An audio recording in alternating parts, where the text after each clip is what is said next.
Hey there, are you ready to stop just surviving your studies and actually start thriving? Well, today we are unlocking a toolkit that's absolutely packed with the skills you need to master academic English. So let's dive right in. So tell me if this sounds familiar. You're sitting in a lecture, the information is just flying at you, and by the time you walk out, you're not even sure what the main points were. Or, you finish a super dense chapter in a textbook, and the whole thing just feels like a blur. Trust me, you are not alone in this. But what if I told you there's a roadmap, a way to handle every part of your academic journey? That is exactly what we're doing here today. We're going to give you the core skills to turn all that confusion into real confidence. Okay, let's kick things off with the absolute foundation, how you take in information. The goal here is to make a huge shift, right? We're going from being a passive receiver, where information just kind of washes over you, to being an active decoder. That means you're not just hearing or reading, you're actually breaking it down, asking questions, and connecting it to stuff you already know. This slide really just nails the difference between hearing and listening. On the left, you've got passive hearing.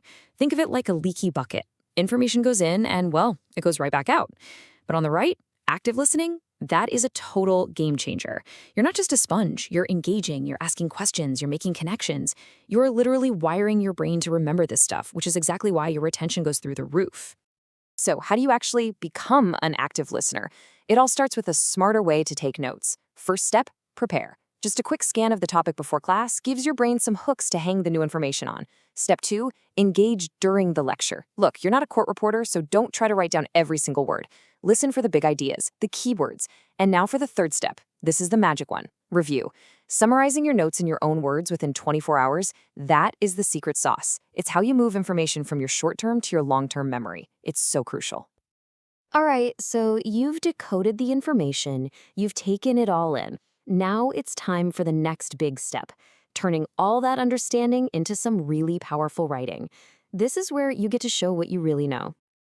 The term academic rating can sound kind of scary, right? But it's not about using the biggest words you can find. It's simply about communicating your ideas clearly, in an organized way, and, this is key, with evidence to back you up. Just think of it like you're building a solid case for your argument. And just like with taking notes, having a solid process for writing is your absolute best friend. Seriously, do not try to write a perfect essay right from the start. First, just outline your argument. Then, and listen to this, write a messy first draft. This one is just for you, get all your ideas out, then you revise. That's when you polish it all up and make it shine for your reader. I absolutely love this quote from Terry Pratchett. The first draft is just you telling yourself the story. That is the perfect mindset to have. It takes all the pressure off, doesn't it? Don't worry about it being perfect. Just tell yourself the story first. Okay, so you've decoded the material, you've crafted your arguments, and now it's time to face the final boss, the exam. But don't you worry, this whole section is about turning that anxiety into a winning strategy so you can perform at your absolute best. A week can feel like forever or just the blink of an eye, but if you have a plan, you can totally make it work for you. So 7 days out, get everything organized. 5 days out, start making those summary sheets. 3 days out is your dress rehearsal. Practice with old exams. And the day before, please, no cramming. Seriously, research shows it just doesn't work for long-term memory. Instead, do a light review and then get a good night's sleep. Sleep is literally when your brain locks in what you've learned. It's the best study tool you have. When exam day arrives, it is all about strategy. First thing, read the instructions carefully. Then, scan the whole exam and make a game plan for your time. Start with the questions you know you can nail. That'll build your confidence. And a big one, if you get stuck, just move on. You can always come back. And whatever you do, try to save a few minutes at the end to quickly proofread your answers. So let's boil this all down. What are the 3 huge takeaways from our little toolkit today? Let's just let these sink in for a second. Number 1, decode information actively. Don't just let it happen to you. 2, craft your arguments using a clear, structured process.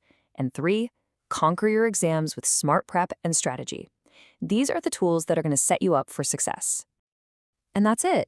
We've unpacked the whole toolkit. But before you head out, I have one last question for you. Don't just let this be more information you passively received. Turn it into action. What is the one new skill from today that you're going to put into practice this week? Really think about it and then go make it happen.